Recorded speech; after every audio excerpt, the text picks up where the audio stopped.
So why do people fast, या लोग व्रत क्यों करते हैं? अगर हम देखें तो व्रत बहुत ही इम्पॉर्टेंट है हमारे हर रिलीजन में, specially in India we see fasting is connected to almost all the religion, Buddhism, Jainism, Hinduism and even Christianity. So basically it is a practice which is done to test our will power. हमारी मन की शक्ति कितना उसमें control है, उसको उसका एक टेस्ट भी होता है ये फास्टिंग। और and it's also scientifically proven that it benefits our body and mind in many veg.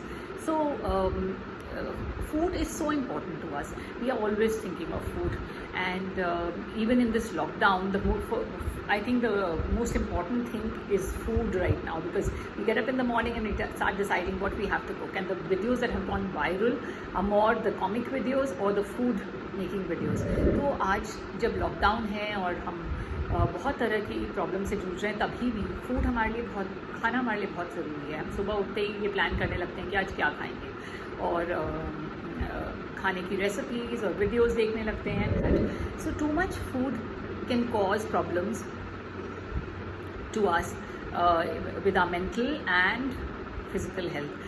ज़्यादा खाना हमारे शरीर को और हमारे दिमाग दोनों को दूषित कर सकता है और बहुत तरह की बीमारियां दे सकता है।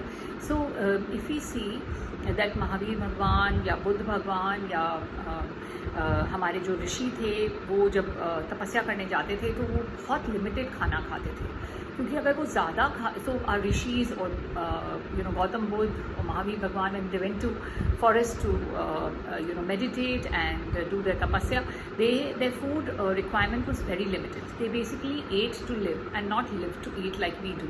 So why? क्योंकि अगर वो ज़्यादा खा लेते तो वो अपनी प्रैक्टिस पे ध्यान ही नहीं दे सकते थे। They couldn't have meditated, they couldn't have, food would have become the ultimate aim to collect that food। पहले फूड को इकट्ठा करो, फिर उसको बनाओ, फिर खाओ, फिर उसका स्वाद जो हमारे सेंसरी ऑर्गन्स को the taste of the food enhances and in basically invigorates our sense organs of taste, of smell, and so we it's a whole new ball game. So they never encourage that to happen, otherwise they couldn't have followed their spiritual practice. And the normal common man who lived in society, ran a household, and जो normal आदमी था, जो गांव में, ग्राम में, शहर में रहता था, उसके लिए क्या?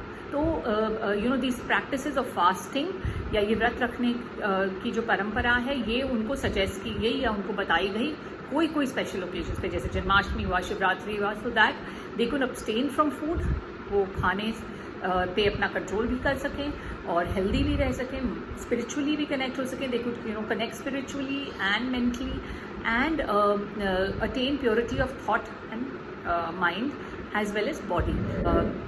तो अपने मन को और अपने शरीर को, दोनों को वो भगवान से कनेक्ट कर सकें। तो इसके लिए रोज़ तो नहीं, पर कभी कभी स्पेशल ओकेजन्स बनाए गए जब उनको व्रत करने की सलाह दी गई। तो इसके अलावा कई साइंटिफिक रीजंस भी हैं व्रत करने के लिए, जैसे कि बिना नमक का व्रत जो होता है, when we fast without salt, it helps us control our blood pressure, हमारे ब्लड प्रेशर को कंट्रोल में रखता है। It relieves all the extra water in our body, हमारे पानी में शरीर में एक्स्ट्रा पानी नहीं भरने देता है, वाटर टेंशन नहीं होने देता है। So then there is a fast like Ekadashi और and some other fast where only fruits are eaten. तो खाली फल खाते हैं जब हम, तो हमारी बॉडी डिटॉक्स होती है। डिटॉक्स के लिए आजकल इतने डाइट्स हैं, इतने, बट अगर हम हमारे पुराने fast, if we connect to our old habits of fasting, we realize that we automatically detox our body by following these practices. So Jains, they fast without water, without food, so that helps detox and clean our entire body। हमारे पूरे जो जैनी हैं वो जब व्रत रखते हैं कई बार, तो वो बिना पानी और बिना खाने के भी रखते हैं, तो उससे हमारा पूरा अंदर का शरीर और मन साफ हो जाता है। और ये एक बहुत ही कड़ा बट बहुत ही अच्छा फास्ट है। फिर कुछ फास्ट होते हैं जिनमें पानी नहीं पिया जाता, कुछ फास्ट होते हैं जिनमें सिर्फ घी पी के गाय का किया जाता है। अब ये तो एक और थ्योरी ये भी है, इनफैक्ट साइंटिफिकली आजकल एक नई थ्योरी निकली है, specially when this corona times are happening, so all these immunity booster ideas are coming out, and one of them is that fasting helps us create immunity, because then our body starts pumping in white blood cells to help deal with the weakness. So I'm sure there is some truth behind this also. Now let's look at the religious connotation to it. So the religious connotation is directly related to fructification of desires or faith and belief. And many fasts are observed. Some are done for the weeks of the day to basically please or invoke the god of who represents that particular day. जो जैसे सोमवार शिव जी का वार होता है तो हम उस दिन शिव जी के लिए पूजा करते हैं, व्रत रखते हैं। ऐसे ही कई दिन हफ्ते के अलग अलग भगवान को रिप्रेजेंट करते हैं और हम कई बार उनको खुश करने के लिए ये व्रत रखते हैं। Another most commonly done fast is for marriage, for dissolving our old karma sins, शादी के लिए, बच्चों के लिए, ऐसे कई फास्ट हैं जो कि रिकमेंडेड हैं। Now, amongst these, I will mention some of the very important ones.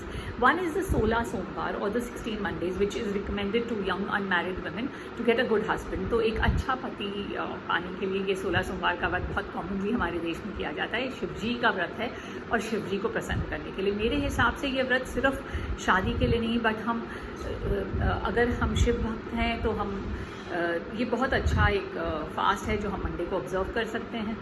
और 17वें सोमवार को इसमें ब्राह्मण को खिला के we feed a Brahmin and we open the fast, हम व्रत को खोल लेते हैं। एक और व्रत जो बहुत कॉमनली किया जाता है हमारे देश में, नॉर्थ इंडिया में specially, north India one of the commonly observe fast is Navratri. So Navratri 9 दिन का व्रत होता है, दुर्गा जी के लिए होता है।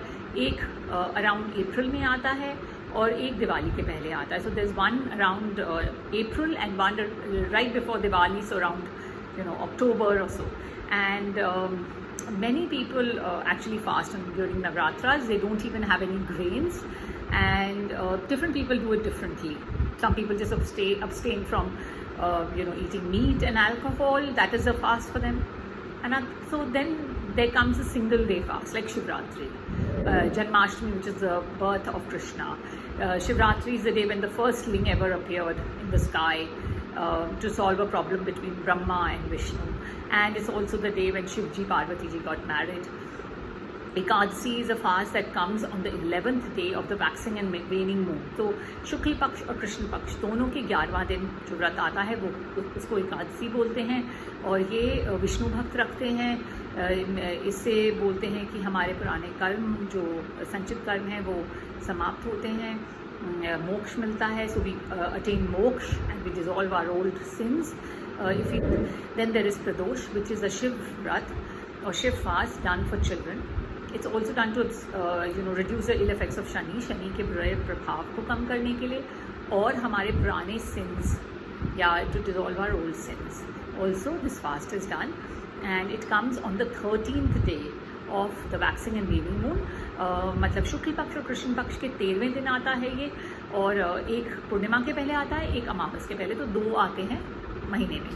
तो अगर आप मेरी पर्सनल बिलीफ की बात करें तो I was introduced to fasting. मेरी मम्मी ने मुझे ये व्रत करना सिखाया था जब मैं बहुत छोटी थी, when I was really little, and I started with Shivratri and Janmashtami and followed by Mondays, 16 Mondays, then I did Thursdays, I did नवरात्रिज, मैंने नवरात्रि भी किए, और अब मैं सावन का पूरा महीना भी एक टाइम खाती हूँ। I feel very spiritually connected to the whole process of fasting.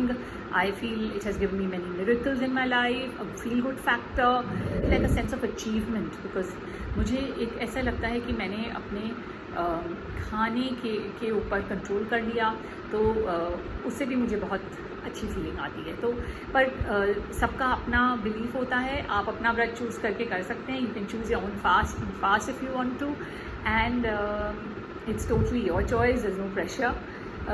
Before I leave, so before I close this video, please subscribe if you haven't, please press like if you like the video, please press the bell button if you want to be reminded of my next video.